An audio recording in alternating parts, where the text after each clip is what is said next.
Hi, thank you for joining us for the Northwest Surrogacy Center Meet a Surrogate webinar. We'll be starting in just a minute. We're going to let a few more people join the call.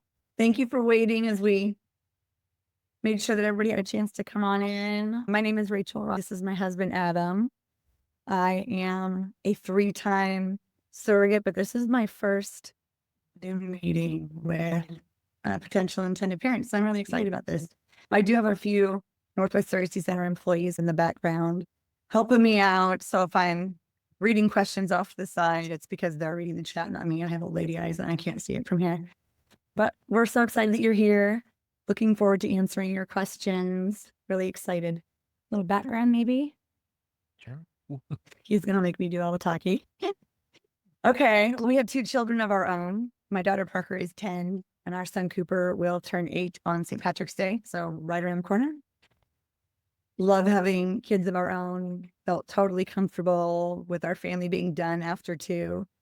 But I love being pregnant and kind of missed that. A friend of mine from high school had been a surrogate and planted a seed. After I was done with my own family, it was like I just kind of couldn't forget about that potential for helping other people grow a family. And so as soon as I reached out to Northwest Surrogacy Center, just they were so welcoming, and every question I asked, every question they asked, it all just started clicking into place like, oh yes, this is exactly what I'm supposed to be doing. So it was kind of a fun start to our journey. This is my 3rd journey, but with my 2nd family. So my first family, I did a sibling journey, gave them a little boy and then a little girl. They're out in Europe. So we've been to Europe a couple of times to visit them. That's been fun. And we're halfway through. Almost 20 weeks through this journey number 3 and with an American family. So kind of fun to be able to mix it up a bit. But yeah, excited for baby number 3. Gosh. What was it like when she wanted to become a surrogate? So she brought the idea up to me, saying something she was thinking about, and it was an idea that never really crossed my mind. It's not something I considered or even really knew was a thing. But coming from her, it just wasn't a surprise to me at all. It's something that I knew she has a lot of love to give, and she liked the idea of being able to share that with other families that maybe weren't able to do that for themselves. So from the get-go, it wasn't a difficult concept for me to wrap my mind around. And once the process got started, it all just seemed so natural and easy to go along with. What were you guys looking for in an intended family? We like the idea of having an open, continued relationship after the baby was born. So that was one of our stipulations from the get-go. We like the idea of continued contact with the intended parents, family, and the babies. Yeah. And we have lucked out because that's what we are. Yeah. My big thing was that I don't know how somebody's going to trust me enough to be in charge of their child for that long. Will you be able to trust me? I was pleasantly surprised when we matched with our first family, and that was something that they brought up. Like, we just trust you. You have to be able to trust the surrogate. And if you can't, then this probably isn't right for you. We just know you have 2 healthy, beautiful children, and you managed to take care of them. And I guess that was my one concern. It must be so hard to have to give up that control and know that somebody is holding on to your whole heart. And you don't get to see them every day, but just feel the trust that they've got your back and they're doing this for you. It was nice. I've lucked out that both sets of intended parents have just trusted me from the get-go. And I think that's a beautiful and wonderful thing if you're able to do that. A question came in from Katrina. She said, how would you have felt if your intended parents struggled with trust, but wanted to trust you and needed some help getting there? A great question. I'm a teacher by trade. And so I guess I'm in the business of families anyway. As an elementary teacher, I actually have some experience personally just working through that because it's the same kind of thing. I get the best hours of people's children's day and they have to be able to trust me there. And so I'm very open with communication. And if trust is difficult, I would just make sure that you're open about it. Make sure that you're communicating with your surrogate and say, I want to trust you, but that's hard. I think the more you communicate and the more you get to know each other, you'll kind of form that bond and it will become a little bit easier. So I would just say keeping that communication open and being honest about, I'm trying hard here. And I think it's on the surrogate's plate to make sure that she is helping you and going to be about the relationship between you and the surrogate's family. And the more you can bond with surrogate and her partner and her children, the easier I think it will be for that trust to feel more natural. So a few more questions have come in. One follow-up from the same intended parent. What would have scared you away from an intended parent? Anybody who had a strict list of must-dos, or, we need you to eat broccoli every day because we want our child to eat broccoli. Yeah. And I love broccoli. But, I live my own life as well. We do our best and I do eat healthy, but I'm not a robot either. I'm human. That would have really been hard for me to have somebody come in and say, here's your dietary plan. Oh, no, thanks. Somebody else might be able to, but that would have been a hard task for me. The difference between requests and preferences and restrictions, I guess, would be. Yeah. Open communication. These are things that are important to you. Great. So I need to keep that in mind while I'm working with you. But I need the freedom to be trusted and to take care of your child, following doctor's orders and doing the things recommended for me, but with the flexibility to make it work for me. What type of interactions and frequency of communications have you had with the parents during the pregnancy? And any advice you have for other intended parents? I think communication is key. The more you communicate with your surrogate and her family, the easier the process becomes. I take that responsibility seriously on my end as a surrogate. I make sure that at the very least, I'm sending my weekly bump picture. So for this pregnancy, it's every Wednesday, we hit a new weekly milestone. I like to take a bump picture because it opens that door every week for, just in case you haven't heard from me, I'm still here. I'm still doing great. Here's a cute little picture. And by the end, we'll be able to make a flip book. You'll be able to watch your baby grow. I think open communication in general is key. We've also enjoyed sharing personal aspects of our life as well. Yeah. Pictures of our kids at their sporting events. Yeah. The intended parents sending those pictures with them hanging out with their nieces and nephews or on vacation, and just becoming friends more than partners or anything like that. So that part has been pretty helpful, I think, in the. I would agree. We don't want it to feel like a transaction. We want it to be a friendship. And by golly, that's what it turns into. Let's talk about the birth and also after the birth. Tell us what the birth was like. Where did the intended parents, were they in the room with you? Were you in the room too? At first, because of COVID restrictions. I booted my husband out so that the parents could be in the room. Priorities, right? Yeah, and I agree with that too. I couldn't imagine not having one of the intended parents experience the birth of their child just so I can be in there. That's not across the board, though. Some surrogates truly do need their support person. I tend to birth on my own, ignore my support people, which is why I was able to boot my support person out. That is not across the board an expectation to make. I actually think most surrogates need their support person. That's something to keep in mind. They want to get me in there before the birth. I was after the birth. The birth is incredible. Even the hospital staff, it's different with surrogacy. There's more emotion in the room, and the hospital staff who do this all day don't think twice about a baby popping out. There's something special and kind of magical about a surrogacy, and it'll be like tears in everyone's eyes because it's just one of those beautiful moments. Everyone in the room knows intended parents have jumped through all those hoops and waited so long. The surrogate and her family have gone through all the surrogacy things and the whole pregnancy. And it all comes down to this. Oh, I just got goosebumps.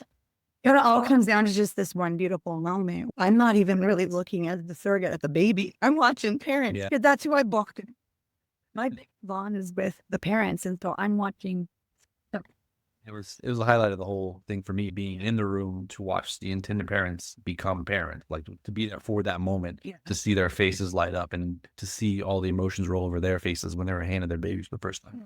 Don't tell my kids, but I think pretty it was amazing cool thing. when I had my own. Top secret. My kids are not to know it. What was the first couple days after the birth like? Did you have some postpartum? Did you, mood swings? How did the parents support you? Did they come say hi to you? Did you pump breast milk? Did you get to hold baby? And did your kids get to? Well, when baby's first born, it's unfortunate that the first person to hold baby is me because the umbilical cord is attached. So that always has bothered me, but it has to be, right? You can't move baby until we're not attached to each other anymore. Initially, once the cord is cut, the parents kind of scooched off to the other side of the room. I'm not done. I still have to deliver placenta and things, so I don't actually even know what goes on. I just fell out of it at that point. But really, once we've all settled in, calmed down, I did pump breast milk for my first 2 journeys. We haven't decided yet with this one if I will. But because of pumping breast milk, I was delivering it as it was coming. I also kind of lucked out, in my opinion, that because my family that I worked with originally was international, they couldn't leave the country until they had a baby's passport. So it was awesome. I'm sure they wanted to just come. They had weeks where they were stuck in the area until they had passport to head back to Europe. And we loved it. We got together, even if it was just for a short time, almost every day. Lots of baby snuggles. The meals together. My kids doted over their family. Those were some very cool and bonding moments, but never did baby feel like part of our family. It was more, I feel like more anti-status, you know? I care about this child. I would even say I love this child, but not like I love my own children. It's very similar to how I feel as an aunt.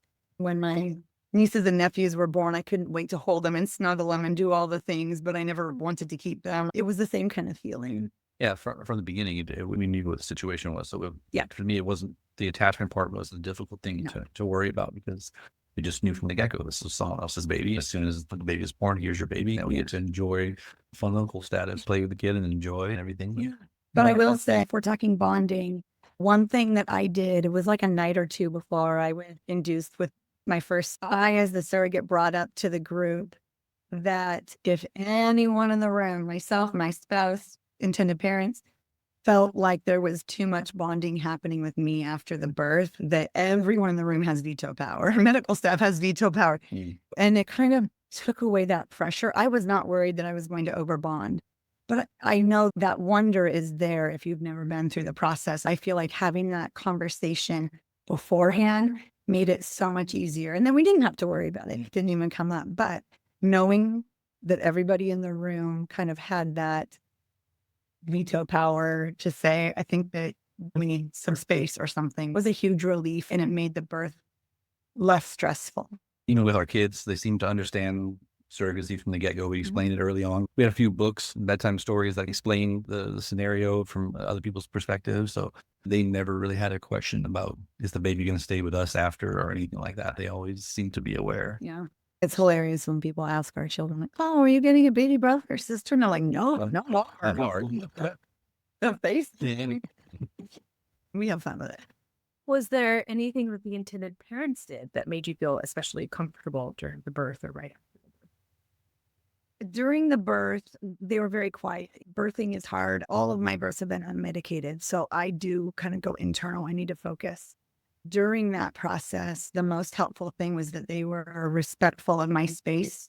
It would be really hard to have somebody talking and joking while I'm doing the hard stuff. They focused on me and followed my mood. And if I got quiet, they got quiet. That was very helpful. Afterward, it was all just one big celebration. Everything was wonderful. They didn't need to do anything specific to make it an awesome moment. Was there anything postpartum that they did that made you feel supported? They made us a couple meals, which was wild. You have this new baby you're taking care of. That is not an expectation. But they did. They came with meals a couple times. I'm not up and around and doing dishes in our house. I mean, if we went to them, we all worked together. If they came to us, it was like our families blended temporarily for the evening. We took turns making dinner for each other. We planned dinners together. They were playing Legos with our kids. And if we were cooking, then they were entertaining our kids. It all felt so natural. How did your relationship develop after the birth? Like, how often are you guys in touch? And do you feel like it takes effort to keep that relationship going? In the beginning, we were in touch a lot. That first year, all those milestones, our intended parents, my original hope was like, maybe I'll get a Christmas card. And I didn't realize how much I would bond with the intended parents. And as a family, as babies born, it definitely became more, we just kind of automatically, when exciting things happen for our family, they're just kind of extended family. So we just want to share that with them. So when our kids are playing sports and we catch a cute picture, we're going to send it to them. When we buy a new house, we send them all the, and they kind of do the same thing. We followed them through their house buying process and get to see pictures of them with their cousins. Oftentimes it's pictures or just checking in. How are you? We've also flown out to Europe twice to see them. We went out for each babe's first birthday. And not that that's the expectation, but it's just how it naturally, that's the kind of friendship we've built. Really good reason to travel. I think Yeah. Just for clarity, did you help the same family twice and now you're helping a new family? Yes, I did a sibling journey for the first family. So they had a little boy, and then I work at the same family back to back. They have a little girl now. And I thought I was done, but apparently I'm addicted. And you actually said you were done. No. I know. And I went back to my husband, like, this is ridiculous, but I think I want to go again. I was shocked. He's like, yeah, go. It was Not surprising. win for every family. It brings joy on all sides. Yeah, I mean, they're lifelong friends. They're not just extended family. Yeah. Like, And now we have it. So did the surrogacy process impact your life significantly as in that day-to-day living? just as much as having a pregnant wife, but sometimes she's a little tired and have to cook dinner right when I get home from work. But yeah, Yeah. not any strange amount, a normal amount of having a pregnant wife in your house. Yeah. Well, the first trimester means I don't do any extra. He picks up the slack. Maybe a especially, couple extra trips to Dairy Queen. it's needed. What were some of so when you came back for another surrogacy, what are some of the key factors that you were thinking of about the next family you wanted to work with? What did you tell Northwest Surrogacy Center? Well, I said, boy, you have big shoes to fill because we got amazing intended parents. So many incredible intended parents come through Northwest Surrogacy that they didn't have a hard time finding another family. I don't compare the two families. They're different, but it's the same feeling. The first half of pregnancy is more getting to know each other. And as the pregnancy goes on, it gets easier and feels more comfortable so that hopefully by birth, you just know them and you'll feel really comfortable with them. So yeah, I didn't have any special requests. I just knew how amazing this process could be and thought I could do one more. And obviously, we wanted intended parents that wanted to maintain contact after the birth. Yeah, that was still a priority. So a lot of these, we have a lot of questions coming in about, they want to know what some of the hard stuff. Did you have any hard moments with the intended family or surrogacy in general? I haven't had any hard moments with my intended family. The first journey, COVID hit right at 11. So we weren't able to see them in person until the very end. That was difficult, but that was no one's fault. That was just life circumstances.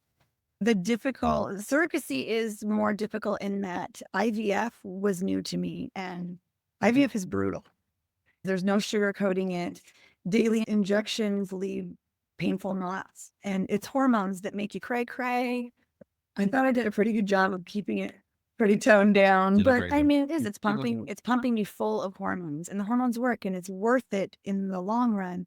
But IVF is hands down my least favorite part. It's hard. There's no fun bump. There's no kicks that you get to enjoy. There's no fun. You're just like doing the grind before you get to the fun stuff.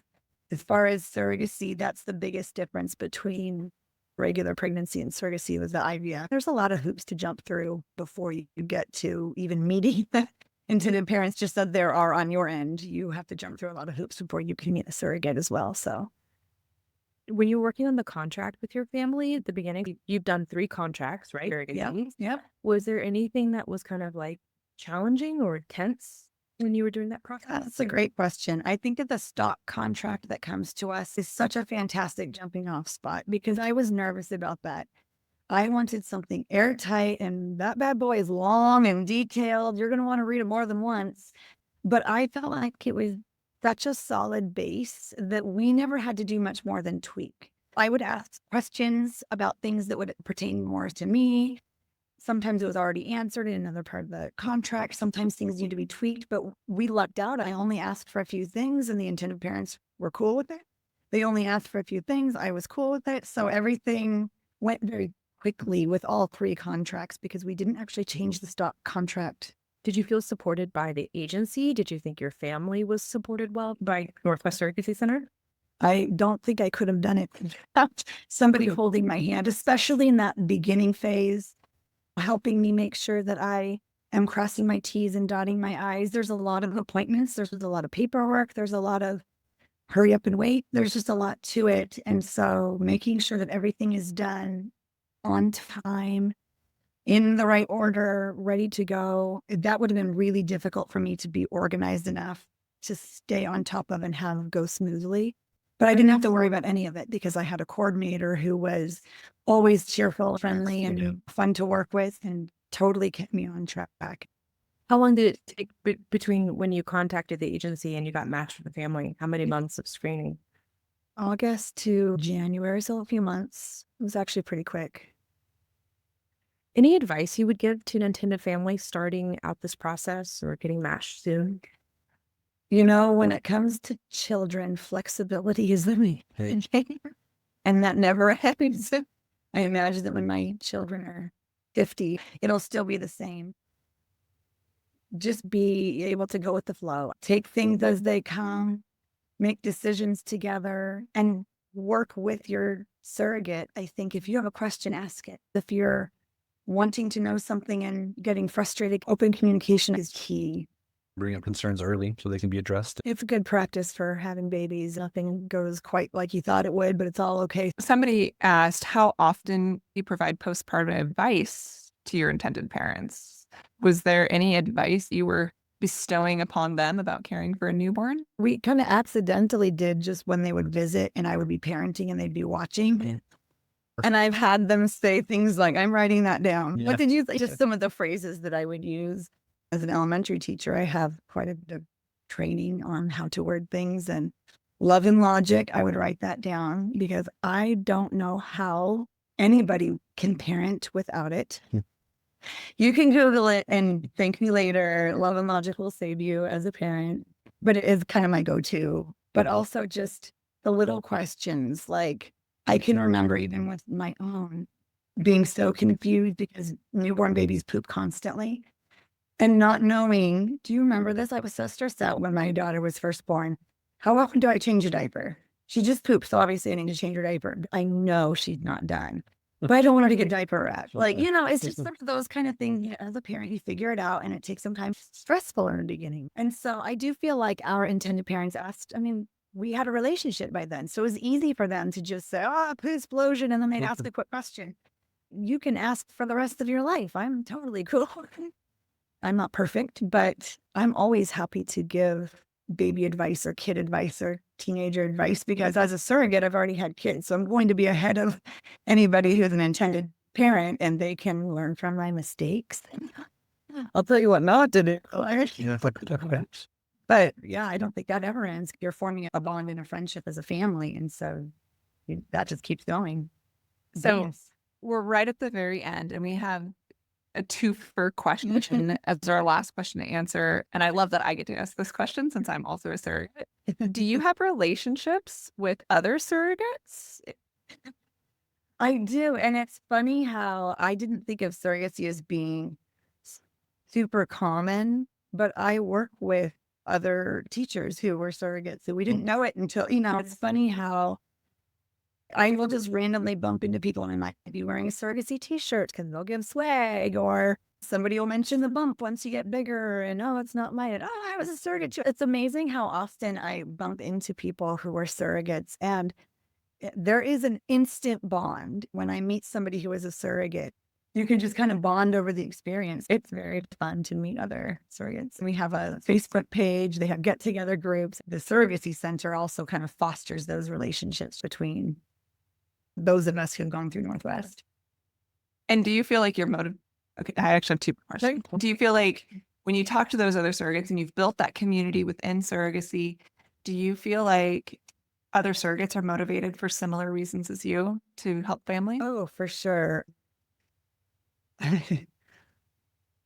Surrogacy is a work of art. And if you're not in it because you want to help someone grow a family, all the compensation in the world wouldn't be worth it.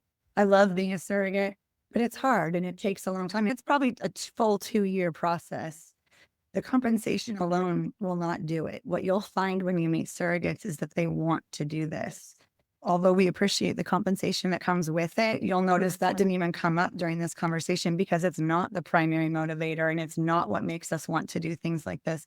It just feels good. And it's beautiful to see somebody else's family grow. It's beautiful to watch my family interact. My kids are so much more invested than I ever thought they would be. My daughter even asked her teacher this year if she could have a second canvas when they were making Christmas presents for families because she told her teacher, I have 2 families to take care of this year. It's things like that where even my kids, they don't even notice how invested they are and how cool this is. And she didn't say, we have a baby to take care of. She said, we have a family to take care of. And that is totally how my kids see it. This is going to be our final question because we're out of time. We're in a really weird political moment in time. We live in Oregon, and a lot of our surrogates live on the West Coast, but all of Northwest Surrogacy Center surrogates live in states where they have access to all the medical care a woman might need during a pregnancy. So the surrogate experience in an ectopic pregnancy, all Northwest Surrogacy Center surrogates live in states where they could obtain a termination for their health. It's still an interesting time. Do you feel anxiety as a surrogate right now in the U.S.? Honestly, there are so many things that I could be worried about, but I find my job when I'm pregnant, my job is to let it go. That's the name of the game. Anything can happen, and I can worry and stress and feel all the anxiety in the world and then have nothing come of it. And that was for nothing. Or I can let it go. And if something comes up, then we deal with it when it comes up. My job is to be low stress, because if I'm low stress, baby's low stress, and that's my role. So we're flexibility. We're rolling with it. We're going with it. And as things happen, we'll shift and pivot. That's life. So I guess that's how I'm doing it. Thank you both so much. All right. Have a good day, everybody.